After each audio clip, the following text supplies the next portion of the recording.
Hey guys, Rollier or Taylor here, and today I'm back with another weekly vendor reset for the division. And as always, we start with the blueprints within the base of operations. So this week we have a classic M60, a snub-nosed rhino, a stamina gloves blueprint, a holster, an extended magazine blueprint, a pro red dot sight, a performance gear mod, and a firearms gear mod blueprint. Out of these, I would definitely recommend picking up the Pro Red Dot Sight blueprint as well as the Extended Magazine blueprint. These two are probably must-buys for this week. Over at the Special Equipments vendor, the exotic weapons have rolled with the following: the Centurion with Expert and Predatory, the Historian with Proficient and Disciplined, the Pecan with Prepared and Accurate, the Cassidy with Competent and Predatory, and the Liberator with Adapt, Accurate and Responsive. Out of all of these, I would mainly recommend picking up the Liberator this week.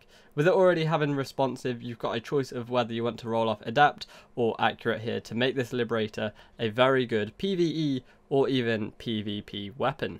As well as that, the Historian is also rolled with a really high damage percent, standing at about 95%. At the Advanced Weaponry vendor this week, we have the M45A1 pistol, a converted USC pistol, a lightweight M4 rolled with self-preserved, accurate and vicious, a Super 90, a M700 carbon rolled with competent, toxic, and obviously the free slot is always going to be elevated, and a military L86 LSW, as well as a quick release magazine, a tyrant suppressor, a vertical grip, and a Pro Red Dot Sight. This Pro Red Dot Sight I would definitely recommend picking up. It's rolled with 6% headshot damage, 3% crit hit chance, and 4% crit hit damage. Now, like every vendor reset I do, we start with the gear.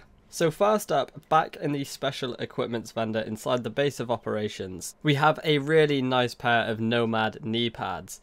The armor roll is 1668, the stamina roll is 1246, the major attribute is skill power at 11980, and the minor attributes are burn resistance, disorient resistance, and blind death resistant. Staying inside the Special Equipments vendor, we also have a nice pair of Striker's gloves. The armor roll is 957, it's rolled high on firearms at 1251, and the major attributes are pistol damage, shotgun damage, and crit hit damage. My personal recommendation would be roll off pistol damage for something like crit hit chance, and you have a really nice pair of Striker shotgun gloves. So now we're inside East 58th Street checkpoint of the Dark Zone. Here we have a nice vigorous chest. The armor roll is 1904, the main stat is rolled onto stamina at 1264.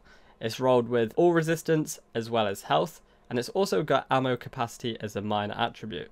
A perfect vigorous chest without the need to re-roll it if you're looking for one. This was in Dark Zone 58th Street checkpoint. Now we're in Dark Zone 6 Safe House. And this week we have a Banshee chest piece. The armor roll is 1847. Its main roll is on firearms at 1204. Its major attributes are health and all resistance, as well as a minor attribute being ammo capacity, a almost perfectly rolled Banshee chest. Sticking with Banshee and in the same safe house, DZ06, we also have a Banshee Shadow holster. It's rolled really high across all three main attributes, firearms being 1222, stamina being 1257, and electronics being 1234. The major attribute is health at 7228. The last thing I want to point out in the same safe house is a Lone Star backpack. Its armor roll is 1289, and it's got a high roll on electronics at 1259. Its major attribute is stability, and its minor attribute is bleed resistance. In the Dark Zone 8 safe room at the Dark Zone gear vendor, we have a pair of Savage gloves rolled at 931 armor, and the main stat being firearms at 1235. Its major attributes are pistol damage and shotgun damage, as well as crit hit damage. Now you've got a choice here, but I think the sensible choice would definitely be rolling off pistol damage for crit hit chance. And you've got yourself a very good pair of Savage shotgun gloves. These are in the DZ08 safe house at the Dark Zone gear vendor. That's it for my top picks of gear this week. Now we're going to have a look at some of the weapons.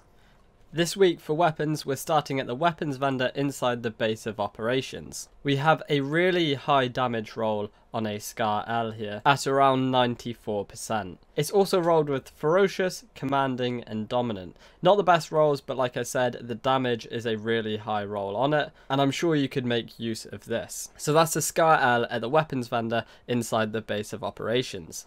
In Carmen Station Safe House within Hudson Yards, we have a really nice custom M870 MCS shotgun. It's got a really high stagger roll as well as a really high damage roll at about 95%. Its rolls are determined and ferocious as well as capable. Capable is always very good on a shotgun because it just improves that handling as soon as you use a skill. Ferocious and determined are very good for a PvE shotgun. So like I said, if you're after a PvE shotgun, this is a must buy. That's at Carmen Station Safe House.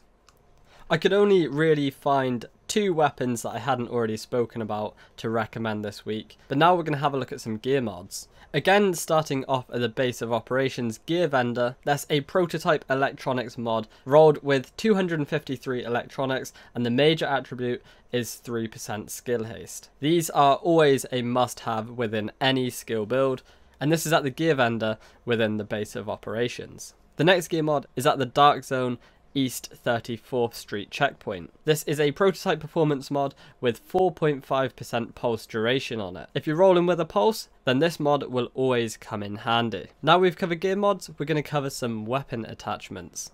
Now I've already covered blueprints as you're probably aware, but this week they included 2 really good weapon attachment blueprints. That was the extended mag blueprint as well as the red dot sight blueprint. These are definitely 2 must buys this week. This is in the blueprints vendor within the base of operations. Last but not least, I want to cover the pro red dot sight that's in the advanced weaponry vendor within the base of operations. It's got 6% headshot damage, 3% crit hit chance, as well as 4% crit hit damage. Like I've already said, this is a must buy again this week. 3 must buy weapon attachments. Guys, I hope you've enjoyed this vendor reset, and if you did, then make sure you click that like button. And if you're new around here and want to stay up to date with all of the Division news, then make sure to subscribe. But as always, thank you so much for watching, and I'll see you all soon. Bye bye.